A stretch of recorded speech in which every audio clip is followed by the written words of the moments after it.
আমার চ্যানেলে তোমাদের সকলকে স্বাগত। আজ আমরা ক্লাস 5-এর রায়োমার্টিন প্রশ্নবিচিত্রা থেকে বাংলার দ্বিতীয় পর্যায়ক্রমিক মূল্যায়নের 6 নম্বর স্কুল সলভ করব। তোমরা বাকি সেটগুলো দেখতে চ্যানেলের প্লেলিস্টে যাবে, ওখানে সবগুলো পেয়ে যাবে।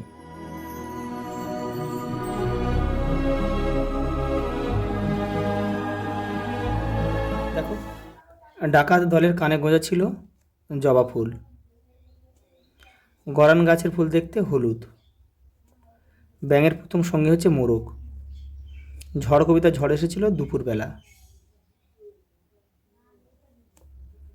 গোয়ার শব্দের অর্থ হচ্ছে জেদি। পরেরটা দেখো, পাহাড়িয়া বর্ষা সুরে প্রবন্ধটির লেখক হচ্ছে শৈলেন ঘোষ।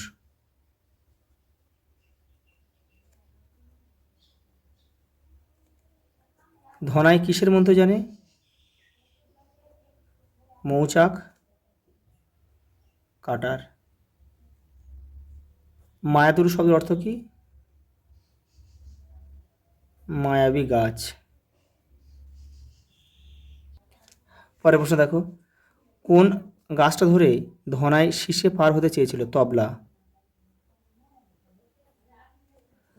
নিকেল করা বিকেলের আলো কবি কোথায় দেখতে পান?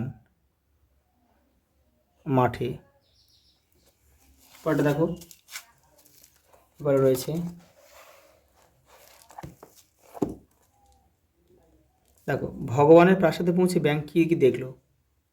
দেখো, তোমাদের বইয়ের 46 নম্বর পেজে রয়েছে। দেখো, দেখলে সেখানে সবাই ব্যস্ত নানান ভোজ ও আনন্দ উৎসবে, তাদের স্ত্রী ও মন্ত্রীদের মহানন্দ। ব্যাঙ বুঝতে পারলো কেন রাজ্যে এত অভাব ও এত কষ্ট। পরের প্রশ্ন দেখো, কবিতায় গাছকে মায়াতুরু বলা হয়েছে কেন? দেখো, এই যে এখান থেকে পুরো এই পর্যন্ত।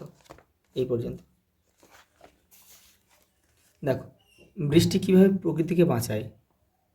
এই দেখো, বৃষ্টি কিভাবে প্রকৃতিকে বাঁচায়, এখান থেকে তোমরা এই পর্যন্ত লিখবে। পালিয়ে গেল অনেক দূরে। কে পালিয়ে গেল? ঝড়। কোথায় পালিয়ে গেল? 7 সমুদ্রের পারে। কেন পালিয়ে গেল? কারণ তার তাণ্ডব করা শেষ হয়েছিল।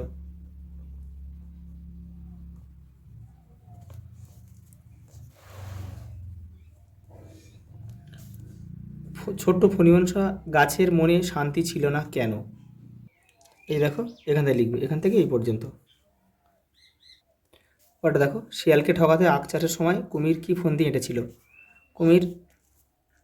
কুমির বলেছিল যে শিয়াল গোড়া নেবে আর কুমির নেবে আগা। আমি এখানে লিখে দিচ্ছি, কুমির আগা নেবে আর শিয়াল গোড়া নেবে। ঝড়ের সঙ্গে শিশুর মনের কিসের তুলনা কবিতায় ধরা পড়েছে? এই দেখো, ঝড়ের সঙ্গে শিশুর মনের কিসের তুলনা কবিতায় ধরা পড়েছে, এখান থেকে এটা লিখবে।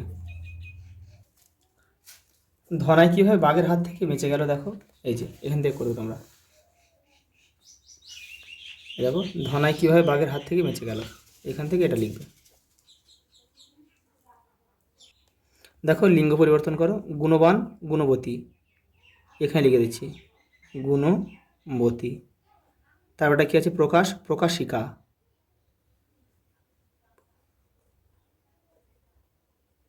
শোভনা। আর সদস্যা। বচন পরিবর্তন করে দেখো, ভক্ত আমরা লিখব কি? ভক্ত বৃন্দ। মেঘপুঞ্জ লেখা যায়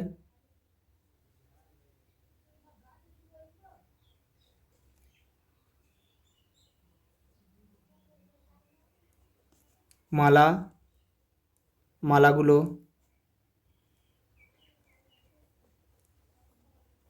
আর পথ আমরা লিখব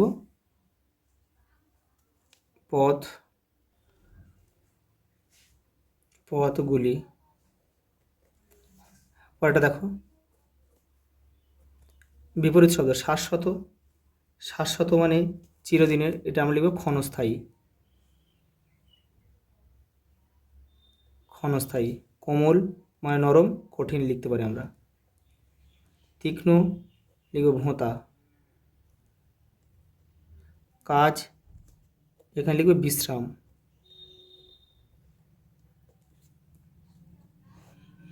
দেখো, একটি বৃষ্টির দিনের অভিজ্ঞতা কথা জানিয়ে বন্ধুকে চিঠি লেখো।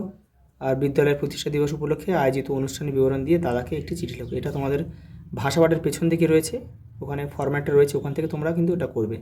আজ এই পর্যন্ত, দেখাবে পরের ভিডিওতে।